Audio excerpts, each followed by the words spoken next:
से मैंने ये इस तरह से शामी कबाब बनाना शुरू करे हैं, यकीन माने इतने मज़े के बनते हैं और हमारे घर में बहुत पसंद किए जाते हैं और बहुत रेशेदार कबाब बनते हैं, देख सकते हैं आप लोग।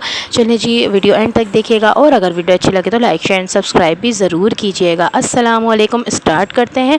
यहाँ पर मैंने 1.5 किलो गोश्त लिया था। गोश्त की आप लोगों ने बड़ी बड़ी बोटियाँ लेनी है, अभी तो बकरा ईद आ रही है तो आप अपनी मर्ज़ी से भी इसकी बोटी कटवा सकते हैं। तो यहाँ पर ये छोटी दिख रही है बट है ये अच्छी खासी बड़ी बोटी। ठीक है जी, यहाँ पर सारे गर्म मसाले डाल देंगे, इसके अंदर नमक डाल देंगे और 2 टेबल स्पून लहसुन अदरक का पेस्ट डाल के उबलने रख देना है। ठीक है जी, फिर यहाँ पर अलग से हम दाल में सारे गर्म मसाले डालेंगे, नमक डालेंगे, लहसुन अदरक का पेस्ट डालेंगे, नमक और मिर्चें आप अपने टेस्ट के अकॉर्डिंग एडजस्ट कर सकते हैं।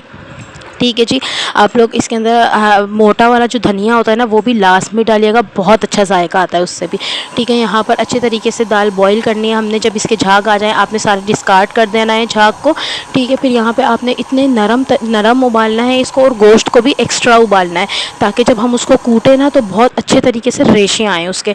ये आप लोग देख सकते हैं, मैंने जो है ना हाथों की मदद से बोटियों के रेशे कर लिए थे और फिर उसको दाल के साथ ही जो है ना उसको अच्छे तरीके से घोट लिया था भगोने में ही। ठीक है जी, ये देख सकते हैं आप लोग कितनी मुलायम हो रही है दाल। फिर यहाँ पर जो है मुझसे स्किप हो गया था, जो मैंने डाला है, जितने इंग्रेडिएंट डाले हैं मैंने सारे स्क्रीन पे मेंशन कर दिए हैं, आप लोग देख सकते हैं। इसके अंदर आपने भुना कुटा ज़ीरा और गरम मसाला लाजमी डालना है, बहुत अच्छा टेस्ट आता है। अगर आप अंडा नहीं डालना चाहते तो मत डालिएगा, लेकिन इसके बदले आप लोग कॉर्नफ्लावर ज़्यादा डाल लिएगा। ठीक है जी, आपने अच्छे तरीके से मिक्स कर देना है इसको। फिर यहाँ पर मैंने इसको फ्राई कर लिए थे, बहुत मज़े के बनते हैं, एक दफ़ा ज़रूर ट्राई कीजिएगा और वीडियो अच्छी लगा करे तो प्लीज़ लाइक कर दिया करें और अपने फैमिली एंड फ्रेंड्स के साथ शेयर भी कर दिया करें। चलें जी, इंशाल्लाह अब नेक्स्ट वीडियो में मिलेंगे, जब तक के लिए मुझे इजाज़त दीजिए। अल्लाह हाफिज़।